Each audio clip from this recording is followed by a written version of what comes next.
Hello, welcome to Kevlar's Quest, the Modern Life podcast. I'm Kevin Ejezi. Today's quest is: are women really less satisfied or just expecting more? Are women really less satisfied or just expecting more? There's been a lot of talk online lately about women walking away from relationships with men. Now, what's the common explanation? Women usually report lower relationship satisfaction than men do. On the surface, that sounds serious. If one gender consistently feels less satisfied, that's going to cause problems. People point to all kinds of reasons, like relationships, prioritizing men's desires, unequal housework, poor communication, emotional labor, unmet needs. And when you hear all that, you might wonder, do women even get anything out of relationships with men? They give so much, they get so little. Now that sounds convincing, right? But let's dig deeper. I would say you need multiple sources before making a diagnosis. If a child acts out at home but not at school, maybe the problem isn't the child, it's the environment. So let's apply that logic here. If women are less satisfied in relationships, do they report higher satisfaction elsewhere? Turns out not really. At work, women actually report lower job satisfaction than men.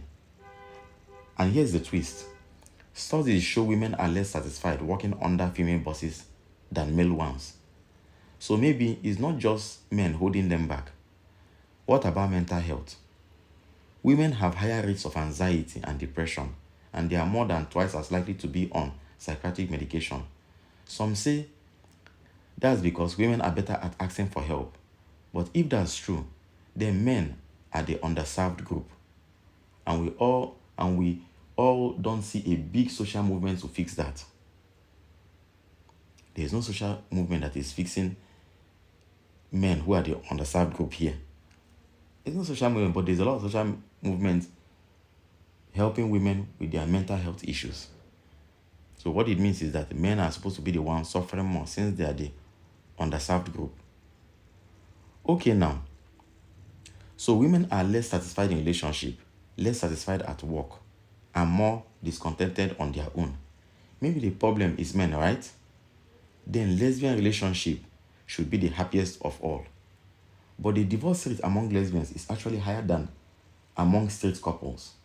Meanwhile, gay couples have the lowest divorce rate. That's a curveball if you look at it. It doesn't add up. So what does this mean? It suggests women's lower satisfaction isn't unique to relationships with men. It shows up across multiple areas of life, which raises a bold possibility. Maybe women, on average, are simply less content than men. Not because men are failing them, but because of deeper differences, biological, psychological, or cultural. Now, maybe walking away from relationship will help women discover what really makes them happy. If it does, that's great. But my intuition is that much of the dissatisfaction comes from unrealistic expectations. Women have been sold a story about what work and relationships should look like. When reality doesn't match the ideal, they assume something is wrong with the relationship, the company, or the culture, rather than the expectation itself. And here's the thing in all this: comparing reality to an ideal is always disappointing.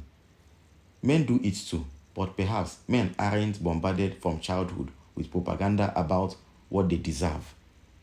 What they deserve in quotes. Women are always saying, I deserve this, I deserve this. But men are not bombarded with that right from childhood, like the way women are. So most women grow up with so much expectation that when reality hits them, they feel that it's the system that has issue. Whereas the system doesn't. The system has been working like that since God knows when. That difference in messaging might explain why women report more discontent with their life. So maybe the issue isn't men versus women. Maybe it's expectations versus reality.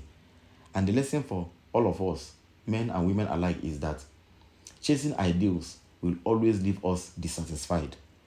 Learning to see reality clearly and to work with it might be the real path to contentment. Okay, that's our quest for today. Please subscribe, like, and share. Someone out there needs to hear this message. Maybe someone like you. Let's spread strength and clarity to those navigating this journey. We'll talk more in future episodes. Let me know your thoughts.